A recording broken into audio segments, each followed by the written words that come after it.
नमस्कार साथियों, मैं मनीष भारती संस्कृति आईएएस प्लेटफॉर्म पर आप सभी का स्वागत करता हूं। साथियों, आज एक महत्वपूर्ण व्यक्ति पर हम चर्चा करने वाले हैं जिनके वजह से भारत परमाणु हथियार में, परमाणु ऊर्जा में, दोनों में पूरी दुनिया के सामने जो है आज एक मजबूत ताकत बन करके उभरा है। इन सब के पीछे इस व्यक्ति का बहुत बड़ा योगदान रहा है, भारत के प्रसिद्ध परमाणु वैज्ञानिक एम.आर. श्रीनिवासन। क्यों इनकी चर्चा करने वाले हैं? क्योंकि इस महान हस्ती का निधन हो गया है, ये हमारे बीच नहीं रहे, तो सम्मान के तौर पर इनके जितने भी कार्य हैं उसकी हम चर्चा करेंगे। एक एक करके इनके तमाम चीज़ों को हम देखते हुए चलेंगे। देखिए, डॉक्टर मल्लूर रामास्वामी श्रीनिवासन का 20 मई 2025 को तमिलनाडु के ऊटी में 95 वर्ष की आयु में निधन हो गया। इन्हें भारत के परमाणु ऊर्जा कार्यक्रम का जनक माना जाता रहा है, स्तंभ माना जाता रहा है। अब जरा समझते हैं कि इनके प्रारंभिक जीवन और शिक्षा के विषय में। देखिए, श्रीनिवासन जी का जन्म जो हुआ था वह 5 जनवरी 1930 को बेंगलुरु यानी कि कर्नाटक में हुआ था। इन्होंने अपनी स्नातक की पढ़ाई बेंगलुरु के विश्वेश्वरैया कॉलेज ऑफ इंजीनियरिंग से पूरी की। इसके बाद कनाडा के मैकगिल यूनिवर्सिटी से उच्च शिक्षा इन्होंने ग्रहण किया। परमाणु ऊर्जा और भौतिकी के क्षेत्र में एक्सपर्टीज इन्होंने हासिल किया। दूसरी बात जो है, शिक्षा और प्रशिक्षण भारत में परमाणु ऊर्जा कार्यक्रम की नींव रखने में सहायक साबित हुआ। लगातार ये इस क्षेत्र में जो है रिसर्च करते रहे। वैज्ञानिक योगदान और देश सेवा की बात करेंगे तो 1955 में परमाणु ऊर्जा विभाग में ये शामिल हो गए थे। और आपको एक नाम निश्चित तौर पर पता होगा, डॉक्टर होमी भाभा।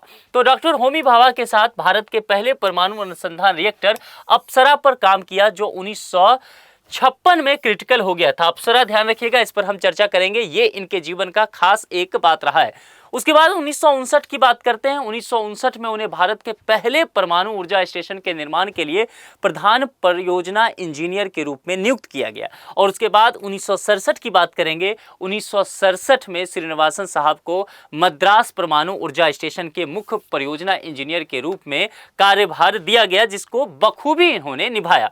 1974 में डीएई के विद्युत परियोजना इंजीनियर प्रभाग के भी डायरेक्टर के रूप में रहे। और 1984 में परमाणु ऊर्जा बोर्ड के इनको अध्यक्ष बना दिया गया। 1987 में परमाणु ऊर्जा आयोग के अध्यक्ष और परमाणु ऊर्जा विभाग के सेक्रेटरी भी ये रहे। 1987 में उन्होंने महाराष्ट्र के मुंबई में NPCIL यानी कि nuclear power corporation of India की स्थापना की। और उनकी लीडरशिप में देश ने 18 न्यूक्लियर पावर यूनिट्स बनाई। अब समझ सकते हैं कि इनका कद और इनकी योग्यता किस स्तर का रहा है।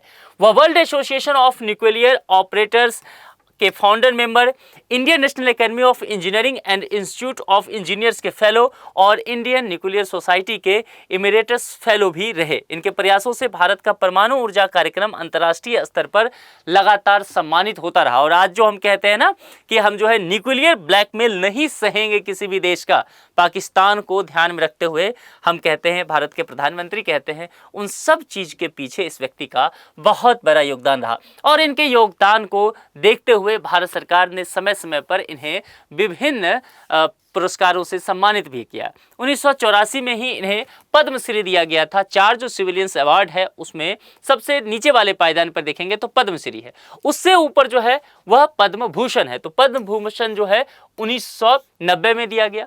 और दूसरा सिविलियन अवार्ड जो देखेंगे वह 2015 में पद्म भूषण दिया गया। इससे ऊपर केवल भारत रत्न ही है।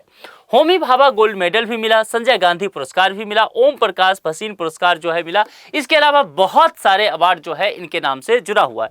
जो एक चीज मैंने कहा था आपको ध्यान रखने के लिए, वह है अप्सरा, भारत का पहला परमाणु अनुसंधान रिएक्टर अप्सरा। और ये ऐसा है जिसने पूरी दुनिया में भारत की प्रतिष्ठा बढ़ा दी। रिएक्टर का नाम क्या है? अप्सरा। और रिएक्टर का प्रकार पर ध्यान दीजिएगा, बहुत ही दिलचस्प है। स्विमिंग पूल टाइप अनुसंधान रिएक्टर है। अभी मैं आगे बताऊंगा कि इसका क्या मतलब है। और इसने कमाल कर दिया था, इसने एशिया में पहला ऐसा था उस समय।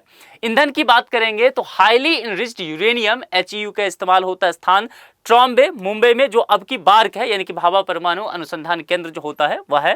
निर्माण और संचालन संस्था की अगर बात करेंगे तो परमाणु ऊर्जा विभाग, भारत सरकार और डिजाइन और नेतृत्व नेतृत्व जो है डॉक्टर होमी जहांगीर भाभा के द्वारा, और प्रारंभ तिथि की बात करेंगे तो 4 अगस्त 1956। सोचिए, भारत आज़ाद हुआ था, आज़ादी हुए मुश्किल से 8 साल पूरे होंगे, 8-9 साल, मतलब 10 साल भी नहीं हुआ था, लेकिन उस समय हमारे वैज्ञानिक इस लेवल पर काम करने के लिए जाने जा रहे थे। अप्सरा के विषय में समझिए, देखिए अप्सरा जो है ना, एशिया का पहला ऐसा परमाणु अनुसंधान रिएक्टर था जो कि कार्यशील हुआ, तैरता हुआ जलाशय रिएक्टर, यानी कि स्विमिंग पूल रिएक्टर जो मैंने आपसे कहा था।